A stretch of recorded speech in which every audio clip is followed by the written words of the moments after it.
여러분, 사랑하는 가족을 떠나보낸 경험이 있으신가요? 부모님일 수도 있고, 배우자나 자녀일 수도 있습니다. 장례식장에서 흘린 눈물, 마지막 인사를 건네던 그 순간, 마음 깊은 곳에 이런 질문이 생깁니다. 우리는 다시 만날 수 있을까? 천국에서 서로를 알아볼 수 있을까? 사람들은 흔히 말합니다. 그는 이제 더 좋은 곳에 있어요. 언젠가 다시 만날 수 있을 거예요. 그 말이 위로가 되기도 하지만 우리의 마음은 여전히 불안합니다. 정말 그럴까요? 혹시 이별이 영원하다면 어떡하나 하는 두려움이 남아 있습니다. 세상은 각자의 방식으로 이 질문에 답하려 합니다. 영화는 죽음 이후의 세계를 천사나 환생으로 묘사하기도 하고, 어떤 책들은 모든 기억이 사라진다고 말합니다. 또 어떤 이는 우리는 결국 우주의 에너지로 흩어진다고 주장합니다. 하지만 사랑하는 여러분, 이런 추측과 이론은 우리에게 확실한 보증이 될 수 없습니다. 우리가 붙들어야 할 단 하나의 기준은 하나님의 말씀, 성경입니다. 성경은 우리에게 죽음 이후에 대해 분명한 답을 줍니다. 죽음은 끝이 아니라 새로운 시작이며 믿는 자는 주님과 함께 영원한 삶을 누리게 된다고 말씀합니다. 또한 성경은 우리가 사랑하는 이들과 다시 만날 수 있다는 놀라운 약속을 보여줍니다. 그래서 오늘 우리는 이 놀라운 주제를 함께 나누려고 합니다. 앞으로 이어질 말씀 속에서 우리는 5가지 큰 질문에 답하려 합니다. 첫째, 죽음 이후에는 어떤 일이 일어나는가? 둘째, 천국에서 사랑하는 가족을 알아볼 수 있는가? 셋째, 믿지 않은 가족은 어떻게 되는가? 넷째, 천국에서의 재회는 어떤 기쁨인가? 다섯째, 이 소망이 오늘 우리의 삶을 어떻게 바꿀 수 있는가? 이 질문들은 단순한 신학적 호기심이 아니라 우리의 삶과 직결된 문제입니다. 오늘 말씀을 통해 여러분의 마음이 위로받고 다시 힘을 얻으시기를 축복합니다. 사랑하는 여러분, 우리가 피할 수 없는 한 가지 사실이 있습니다. 바로 죽음입니다. 지위가 높든 낮든, 부하든 가난하든, 젊든 늙든 누구에게나 죽음은 찾아옵니다. 그러나 역설적으로 인간은 이 죽음에 대해 가장 알지 못하고 가장 두려워합니다. 그래서 많은 이들이 죽음을 외면하려 하고 언급조차 꺼립니다. 하지만 성경은 우리에게 분명히 말씀하십니다. 죽음은 끝이 아니라 새로운 시작이라고 말입니다. 전도서 12장 7절은 이렇게 말합니다. 흙은 여전히 땅으로 돌아가고 영은 그것을 주신 하나님께로 돌아가기 전에 기억하라. 우리의 몸은 흙으로 지어졌기에 흙으로 돌아가지만 영혼은 하나님께로 돌아갑니다. 즉, 인간의 삶은 단순히 70년, 80년으로 끝나는 것이 아닙니다. 죽음은 영혼을 향한 문을 여는 순간입니다. 누가복음 16장에서 예수님은 부자와 나사로의 이야기를 들려주십니다. 두 사람 모두 죽었지만 전혀 다른 곳으로 갔습니다. 부자는 불꽃 가운데 괴로움을 당했지만 나사로는 아브라함의 품에서 위로를 받았습니다. 여기서 우리는 중요한 사실을 알 수 있습니다. 죽음 이후에도 의식은 계속됩니다. 우리는 이 땅에서의 삶과 기억을 가지고 있습니다. 무엇보다도 믿는 자와 믿지 않는 자는 즉시 분리됩니다. 사람들이 흔히 말하는 영혼은 한동안 떠돌다가 사라진다는 개념은 성경적이지 않습니다. 죽는 순간 영혼은 즉시 하나님의 심판 앞에 서게 됩니다. 고린도후서 5장 8절에서 바울은 우리가 담대하여 원하는 바는 차라리 몸을 떠나 주와 함께 있는 그것이라 라고 고백했습니다. 이는 성도가 죽는 순간 곧바로 주님과 함께한다는 약속입니다.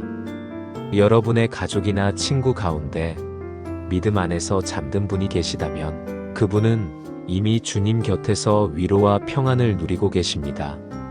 반대로 예수 그리스도를 거부한 자들은 하나님과의 영원한 분리 속에 들어가며 마지막 심판을 기다리게 됩니다. 요한계시록 20장은 그들의 이름이 생명책에 기록되지 않았기에 둘째 사망, 불못에 던져진다고 말씀합니다. 사랑하는 여러분, 이것이 복음을 지금 전해야 하는 이유입니다. 그러나 이야기는 여기서 끝나지 않습니다. 성경은 장차 더 놀라운 사건을 약속합니다. 바로 부활입니다. 고린도전서 15장 52절에서 53절은 이렇게 말합니다. 마지막 나팔의 순식간에 홀연히 다 변화하리니 이 썩을 것이 반드시 썩지 아니할 것을 입겠고 이 죽을 것이 죽지 아니함을 입으리라. 즉 죽은 성도들의 영혼은 지금 주님과 함께 있지만 주님이 다시 오시는 날에 그들의 몸이 부활하여 영혼과 연합합니다. 그리고 그 몸은 지금과 같은 연약한 육신이 아니라 영광스럽고 썩지 않는 몸이 될 것입니다. 우리가 아픈 몸, 늙어가는 몸으로 살아가지만 주님께서 약속하신 날에는 그 모든 것이 새로워질 것입니다. 사랑하는 여러분, 죽음은 더 이상 끝이 아닙니다. 오히려 하나님의 자녀에게는 새로운 시작입니다. 그렇기에 우리는 죽음을 두려워할 이유가 없습니다. 세상은 죽음을 절망으로 보지만 성경은 죽음을 소망의 문으로 보여줍니다. 그러므로 오늘 우리는 두 가지를 기억해야 합니다. 첫째, 믿음 안에서 죽은 성도들을 위로하십시오. 그들은 이미 주님과 함께 영광을 누리고 있습니다. 둘째, 살아있는 우리 자신을 돌아보아야 합니다. 혹시 아직 준비되지 않은 삶을 살고 있지 않습니까? 오늘이 바로 주님을 붙들고 영혼을 준비할 때입니다. 이제 여기에 우리가 가장 궁금해하는 질문 가운데 하나가 있습니다. 천국에 가면 사랑하는 가족을 알아볼 수 있을까요? 이 질문은 단순한 호기심이 아닙니다. 우리 마음속 깊은 그리움과 연결된 질문입니다. 이미 떠나보낸 부모님, 배우자, 자녀, 친구, 과연 그들과 다시 만나 얼굴을 알아보고 함께 기뻐할 수 있을까요? 성경은 이 질문에 대해 분명한 힌트를 줍니다. 직접적으로 천국에서 가족을 알아본다라고 기록된 구절은 없지만 여러 말씀을 종합하면 대답은 분명히 예, 우리는 서로를 알아볼 것입니다입니다. 마태복음 17장에서 예수님은 베드로, 야고보, 요한을 데리고 높은 산에 올라가셨습니다. 그곳에서 주님의 얼굴은 해처럼 빛났고 옷은 광채가 났습니다. 그리고 놀랍게도 모세와 엘리야가 나타나 예수님과 대화를 나누었습니다. 제자들은 어떻게 알았을까요? 당시 모세와 엘리야를 본 적도 없었는데 그들은 즉시 그들을 알아보았습니다. 이는 죽은 후에도 우리의 정체성과 인격이 그대로 유지된다는 사실을 보여줍니다. 모세는 여전히 모세였고 엘리야는 여전히 엘리야였습니다. 즉, 우리는 영혼 속에서도 여전히 나 자신으로 존재하며 다른 이들과의 관계 역시 단절되지 않습니다. 누가복음 16장의 부자와 나사로의 이야기를 떠올려 보십시오. 죽은 부자는 고통 가운데 있으면서도 여전히 자신의 가족을 기억했습니다. 아브라함을 알아보았고 지상에 있는 5 형제까지 걱정했습니다. 만약 죽음 이후 모든 기억이 사라진다면 이 이야기는 전혀 의미가 없었을 것입니다. 이는 곧 우리가 죽은 이후에도 기억과 인식을 가지고 있으며 다른 사람을 알아볼 수 있다는 성경적 증거입니다. 무엇보다 가장 확실한 증거는 부활하신 예수님이십니다. 십자가에 달려 죽으셨다가 사흘 만에 부활하신 주님은 영광스러운 몸을 입으셨지만 제자들에게 여전히 인식 가능한 모습으로 나타나셨습니다. 요한복음 20장 16절에서 마리아는 주님의 음성을 듣고 예수님을 알아보았습니다. 그리고 요한복음 20장 27절에서 도마는 주님의 못자국 난 손과 창에 찔린 옆구리를 만졌습니다. 누가복음 24장 31절에서도 엠마오로 가던 제자들은 떡을 떼실 때 그분을 알아보았습니다. 예수님은 전혀 다른 존재가 아니셨습니다. 동일한 예수님, 그러나 영광스럽게 변화된 모습으로 나타나셨습니다. 그렇다면 우리 역시 부활 이후 서로를 인식할 수 있을 것입니다. 예수님께서는 마태복음 22장 30절에서 이렇게 말씀하셨습니다. 부활 때에는 장가도 아니 가고 시집도 아니 가고 하늘에 있는 천사들과 같으니라. 이 말씀을 듣고 어떤 이들은 실망하기도 합니다. 그렇다면 부부로 다시 만날 수 없는 건가요? 하지만 주님의 말씀은 관계가 사라진다는 뜻이 아닙니다. 오히려 이 땅에서의 불완전한 관계가 천국에서 더 크고 완전한 사랑으로 변화된다는 의미입니다. 부부, 부모와 자녀, 친구의 관계는 더 이상 육적인 속박 속에서 제한되지 않고 하나님 안에서 완전한 사랑의 공동체로 확장됩니다. 즉, 우리는 단지 현재의 가족만 아는 것이 아니라 믿음 안에서 구원받은 모든 세대의 성도들과 형제자매로서 하나가 될 것입니다. 그곳에는 오해도 다툼도 이별도 없습니다.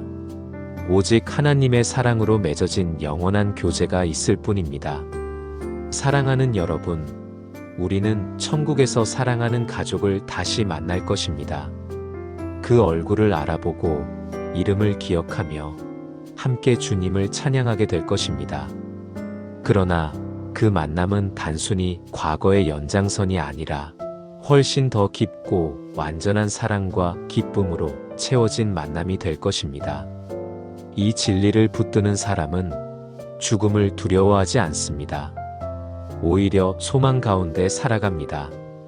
우리는 이별은 잠시일 뿐 영원한 재회가 준비되어 있다는 확신으로 오늘을 살아갈 수 있습니다. 지금까지 우리는 천국에서 사랑하는 가족을 알아볼 수 있다는 성경적 확신을 살펴보았습니다. 그러나 여기서 누구나 피할 수 없는 가슴 아픈 질문이 있습니다. 만약 내 가족 가운데 예수님을 믿지 않고 세상을 떠난 이가 있다면 어떻게 되는가? 이 질문은 단순한 신학적 호기심이 아닙니다. 우리 마음을 찢는 듯한 고통의 문제입니다. 부모일 수도 배우자일 수도 자녀일 수도 있습니다. 그 영혼의 운명 앞에서 우리는 눈물을 흘릴 수밖에 없습니다. 예수님은 마태복음 7장 13절, 14절에서 이렇게 말씀하셨습니다. 좁은 문으로 들어가라. 멸망으로 인도하는 문은 크고 그 길이 넓어 그리로 들어가는 자가 많고 생명으로 인도하는 문은 좁고 길이 협착하여 찾는 이가 적음이라. 이 말씀은 불편할 수 있습니다. 세상은 모든 사람이 결국 좋은 곳에 갈 것이라고 말하고 싶어 합니다. 그러나 성경은 분명히 경고합니다. 모든 사람이 천국에 들어가는 것이 아니라 오직 예수 그리스도를 믿고 좁은 길을 걸은 자만이 하나님 나라에 들어갑니다. 이것은 차별이 아니라 하나님의 거룩하신 공의입니다. 로마서 2장 6절에서 8절은 이렇게 말합니다. 하나님께서 각 사람에게 그 행한 대로 보응하시되 진리를 따르지 아니하고 불의를 따르는 자에게는 진노와 분노로 하시리라. 하나님은 공의로우시기 때문에 죄를 그냥 넘어가실 수 없습니다. 만약 죄를 심판하지 않으신다면 하나님은 더 이상 거룩하신 분이 아니십니다. 그러나 동시에 하나님은 사랑이십니다. 베드로후서 3장 9절은 말씀합니다. 주께서는 아무도 멸망하지 아니하고 다 회개하기에 이르기를 원하시느니라. 하나님은 가능한 한 많은 사람이 구원받기를 원하시며 그래서 아들을 세상에 보내셨습니다. 십자가는 하나님의 공의와 사랑이 동시에 드러난 자리입니다. 여기서 한 가지 질문이 생깁니다. 그렇다면 천국에 들어간 우리가 불신가족을 기억한다면 영원히 슬퍼하지 않겠는가? 요한계시록 21장 4절은 이렇게 약속합니다. 모든 눈물을 그 눈에서 닦아주시니 다시는 사망이 없고 애통하는 것이나 곡하는 것이나 아픈 것이 다시 있지 아니하리니. 천국에는 눈물이 없습니다. 슬픔도 없습니다. 우리의 한계로는 다 이해할 수 없지만 하나님께서 완전한 평강으로 우리를 위로하시고 그분의 공의와 사랑 안에서 모든 것을 온전히 하실 것입니다. 천국은 결코 후회나 아픔이 남아있는 곳이 아닙니다. 사랑하는 여러분, 이 진리가 우리에게 주는 교훈은 분명합니다. 지금이 복음을 전할 때라는 사실입니다. 사도행전 16장 31절은 이렇게 말합니다. 주 예수를 믿으라. 그리하면 너와 내 집이 구원을 받으리라. 구원은 개인의 믿음에 달려있지만 가족을 향한 우리의 기도와 전도는 결코 헛되지 않습니다. 하나님은 한 사람의 믿음을 통해 가정 전체의 구원의 역사를 일으키실 수 있습니다. 따라서 아직 믿지 않는 가족이 있다면 우리는 그들을 위해 눈물로 기도해야 합니다. 직접 복음을 전할 기회가 있다면 용기를 내야 합니다. 때로는 말보다 우리의 삶이 더 큰 증거가 됩니다. 우리가 사랑으로 섬기고 인내로 용서하며 소망으로 살아갈 때 가족들은 우리 안에 있는 그리스도의 향기를 보게 될 것입니다. 천국과 지옥은 막연한 개념이 아니라 실제로 존재하는 두 갈림길입니다. 사랑하는 가족이 영원히 하나님과 함께하기를 원한다면 지금 이 땅에서 우리가 해야 할 일이 있습니다. 바로 복음을 붙들고 전하고 끝까지 포기하지 않는 것입니다. 사랑하는 여러분, 지금까지 우리는 죽음 이후의 현실과 믿지 않는 가족의 문제라는 무거운 주제를 다루었습니다. 그러나 성경은 우리를 절망으로 끝내지 않습니다. 하나님께서는 믿는 자들에게 영원한 재회의 약속을 주셨습니다. 천국은 단순히 아름다운 장소 그 이상입니다. 천국은 하나님과 함께 그리고 사랑하는 성도들과 함께 영원히 누리는 기쁨의 자리입니다. 이 땅에서의 관계는 언제나 불완전합니다. 오해가 생기고 다툼이 있고 결국에는 이별이 있습니다. 그러나 천국에서는 모든 관계가 회복됩니다. 고린도전서 13장 12절은 이렇게 말합니다. 우리가 지금은 거울로 보는 것 같이 희미하나 그때에는 얼굴과 얼굴을 대하여 볼 것이요. 지금은 내가 부분적으로 아나 그때에는 주께서 나를 아신 것 같이 내가 온전히 알리라. 천국에서는 서로를 부분적으로 아는 것이 아니라 완전히 알고 완전히 사랑하게 됩니다. 불완전했던 인간관계는 사라지고 오직 하나님의 사랑 안에서 영원히 연결된 관계가 됩니다. 요한계시록 7장 9절은 천국의 놀라운 장면을 보여줍니다. 각 나라와 족속과 백성과 방언에서 아무도 능히 셀 수 없는 큰 무리가 흰옷을 입고 보좌 앞과 어린 양 앞에 서서 이 말씀은 단지 우리 가족만이 아니라 모든 세대, 모든 민족의 성도들이 함께 예배하는 장면을 그려줍니다. 생각해 보십시오.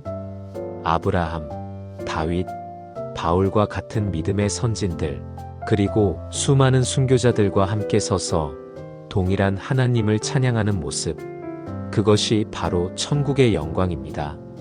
로마서 8장 15절에서 17절은 우리가 하나님의 자녀이자 상속자라고 말씀합니다. 너희는 양자의 영을 받았으므로 아바 아버지라 부르짖느니라.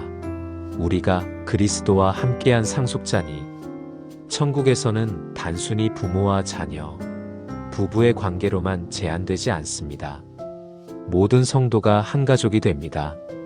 나의 부모는 그곳에서 영원한 형제자매가 될 것이며 자녀 또한 하나님의 자녀로서 함께 하나님을 찬양하게 될 것입니다. 빌립보서 3장 20절, 21절은 우리의 몸도 변화될 것을 약속합니다. 우리의 시민권은 하늘에 있는지라. 주 예수 그리스도께서 우리의 낮은 몸을 자기 영광의 몸의 형체와 같이 변하게 하시리니, 즉 연약하고 병든 몸이 아니라 영광스럽고 온전한 몸으로 다시 만나게 될 것입니다. 이 땅에서 가장 힘든 것은 이별입니다. 그러나 천국에서는 이별이 없습니다. 계시록 21장 4절은 사망도 없고 애통하는 것이나 곡하는 것이나 아픈 것이 다시 있지 아니하리니라고 약속합니다. 천국에서의 만남은 다시는 헤어짐이 없는 만남입니다. 다시는 안녕이라는 말이 없는 나라, 그곳이 바로 천국입니다. 사랑하는 여러분, 이 진리를 마음에 새기시기 바랍니다. 천국은 단순히 좋은 곳이 아니라 사랑하는 이들과 영원히 함께하는 기쁨의 자리입니다. 이 땅에서 눈물로 헤어진 부모를 다시 만날 것입니다. 병으로 먼저 떠난 자녀를 온전한 모습으로 다시 만날 것입니다. 믿음 안에서 잠든 친구와 형제자매들을 다시 만날 것입니다. 그리고 무엇보다 우리 주 예수 그리스도 앞에 서게 될 것입니다. 그분의 얼굴을 대면하며 영원한 사랑 안에서 하나 되어 찬양하게 될 것입니다.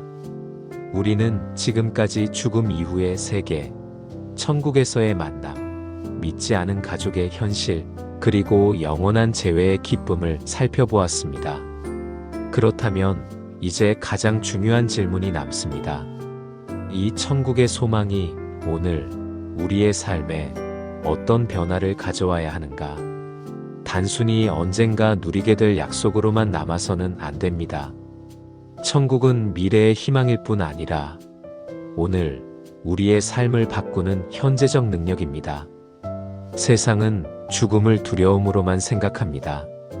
그러나 데살로니가 전서 4장 13절, 14절은 이렇게 말씀합니다. 형제들아, 자는 자들에 관하여는 너희가 알지 못함을 우리가 원하지 아니하노니 이는 소망 없는 다른 이와 같이 슬퍼하지 않게 하려 함이라. 우리가 예수께서 죽으셨다가 다시 살아나심을 믿을진대 믿는 자에게 죽음은 끝이 아니라 주님과의 영원한 만남의 시작입니다. 그렇기에 우리는 두려움 속에 살지 않고 소망 속에서 오늘을 살아갈 수 있습니다. 사랑하는 이를 잃어도 우리는 잠시 헤어짐일 뿐이라는 믿음으로 눈물을 닦을 수 있습니다. 천국 소망을 가진 사람은 오늘의 삶을 가볍게 여기지 않습니다. 오히려 매일을 더 진지하게, 더 값지게 살아갑니다. 고린도후서 4장 17절은 말합니다. 우리가 잠시 받는 환난에 경한 것이 지극히 크고 영원한 영광에 중한 것을 우리에게 이루게 함이니, 이 말씀은 지금의 고난이 헛되지 않음을 보여줍니다. 환난은 잠시이고 영광은 영원합니다. 그러므로 오늘의 어려움은 영원한 영광을 준비하는 과정임을 기억해야 합니다. 천국에서는 모든 이별과 다툼이 사라집니다. 그렇다면 이 땅에서 우리는 미리 그 삶을 살아내야 하지 않겠습니까? 혹시 아직도 마음속에 미움이나 원망을 품고 있는 사람은 없으십니까? 골로새서 3장 1절, 2절은 이렇게 권면합니다. 그러므로 너희가 그리스도와 함께 다시 살리심을 받았으면 위의 것을 찾으라. 거기는 그리스도께서 하나님 우편에 앉아 계시느니라. 위의 것을 생각하고 땅의 것을 생각하지 말라. 천국을 바라보는 사람은 사랑과 용서, 화해를 선택합니다. 왜냐하면 영원에서 다시 만날 자들이기 때문입니다. 우리가 먼저 손을 내밀고, 먼저 용서하며, 먼저 사랑할 때 우리는 이미 이 땅에서 천국을 살아내는 것입니다. 천국 소망은 우리를 개인적인 위로에만 머물게 하지 않습니다. 그것은 사명이 됩니다. 사랑하는 가족과 이웃이 그 소망을 함께 누리기를 원한다면 우리는 침묵할 수 없습니다. 예수님은 요한복음 14장 2절, 3절에서 이렇게 말씀하셨습니다. 내 아버지 집에 거할 곳이 많도다. 내가 너희를 위하여 거처를 예비하러 가노니 가서 너희를 위하여 거처를 예비하면 내가 다시 와서 너희를 내게로 영접하여 나 있는 곳에 너희도 있게 하리라. 주님은 이미 천국의 자리를 준비하셨습니다. 그러나 그 자리는 믿음으로 응답한 자들에게만 주어집니다. 그래서 오늘 우리의 사명은 분명합니다. 가족과 친구, 이웃에게 복음을 전하고 그들이 함께 그 거처에 들어갈 수 있도록 기도해야 합니다. 사랑하는 여러분, 천국 소망을 가진 삶은 단순히 죽음 이후를 기대한다는 차원에 머물지 않습니다. 그것은 오늘 우리의 선택과 태도를 바꿉니다. 고난 앞에서도 낙심하지 않고 인내합니다. 하루하루를 더 귀하게 사용합니다. 사랑과 용서로 관계를 회복합니다. 복음을 전하며 사명자로 살아갑니다. 천국은 미래의 약속이지만 동시에 오늘 우리의 삶을 변화시키는 능력입니다. 사랑하는 여러분, 오늘 이 말씀을 마음에 새기시길 바랍니다. 우리의 시민권은 이 땅에 있지 않습니다. 우리의 진짜 국적은 하늘에 있습니다. 그러므로 세상에만 눈을 두지 말고 위의 것을 바라보며 살아가야 합니다. 천국을 소망하는 자는 오늘을 다르게 삽니다. 여러분도 오늘 이 말씀 앞에서 결단하시길 바랍니다. 주님, 저는 천국을 소망하며 오늘을 살겠습니다. 제 가족과 이웃도 그 소망을 함께 누리게 하소서. 이 고백이 여러분의 기도가 되기를 축복합니다. 사랑하는 여러분, 지금까지 우리는 사후세계와 천국의 가족에 대해 성경이 무엇을 말씀하시는지 함께 살펴보았습니다. 도입부에서 우리가 품고 있던 질문은 단순했습니다. 죽음 이후에 사랑하는 가족을 다시 만날 수 있을까? 하지만 말씀을 따라가면서 우리는 훨씬 더 깊은 진리를 발견했습니다. 죽음은 끝이 아니며 천국은 실제로 존재하고 믿는 자는 영원히 주님과 함께한다는 사실입니다. 지금까지의 여정을 정리해 보겠습니다. 첫 번째로 우리는 죽음이 끝이 아니라 하나님 앞에 서는 전환점임을 배웠습니다.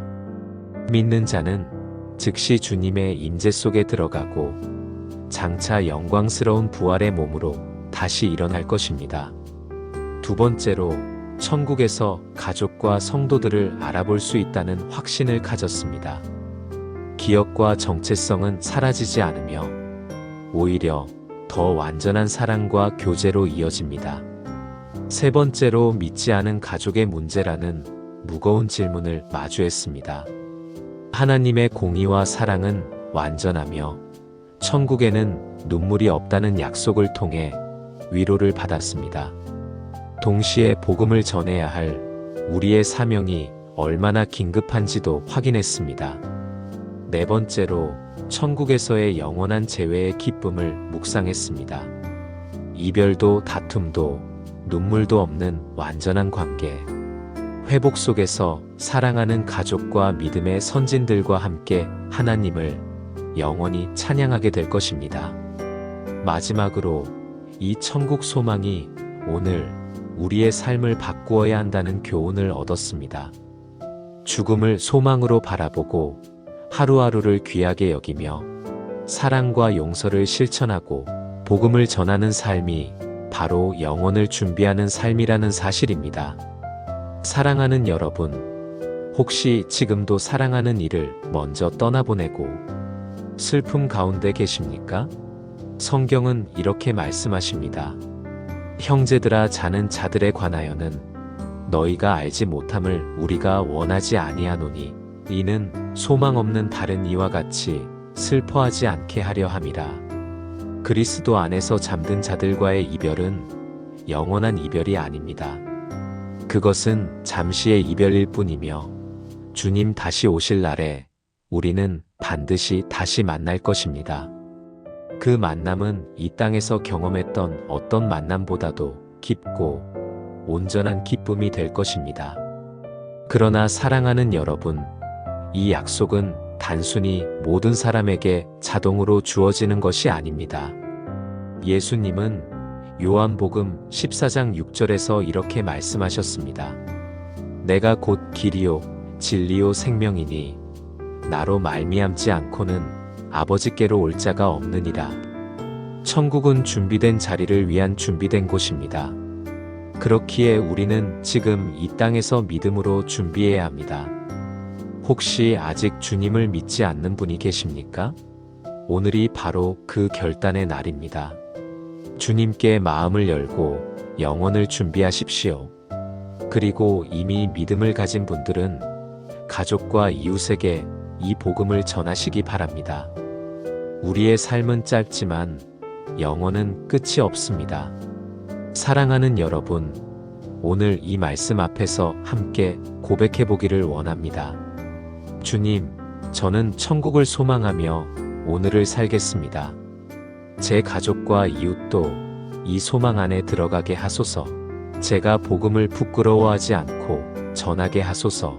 여러분, 이 고백이 우리의 기도가 될 때 하나님께서 우리의 삶을 통해 영혼의 역사를 이루실 줄 믿습니다. 죽음은 끝이 아닙니다. 오히려 하나님의 자녀에게는 새로운 시작입니다. 천국은 추상이 아니라 실제이며 믿는 자에게는 약속된 영원한 집입니다. 사랑하는 가족과의 재회는 막연한 희망이 아니라 반드시 이루어질 사실입니다. 그러므로 두려움 대신 소망으로, 절망 대신 믿음으로, 슬픔 대신 감사로 오늘을 살아가시길 축복합니다. 사랑하는 여러분, 최고는 아직 오지 않았습니다. 여러분은 천국에서 가장 먼저 다시 만나고 싶은 사람이 누구신가요? 댓글로 나눠주시면 함께 기도하겠습니다. 그리고 댓글에 아멘으로 고백해주세요. 지금까지 함께 해주셔서 감사합니다.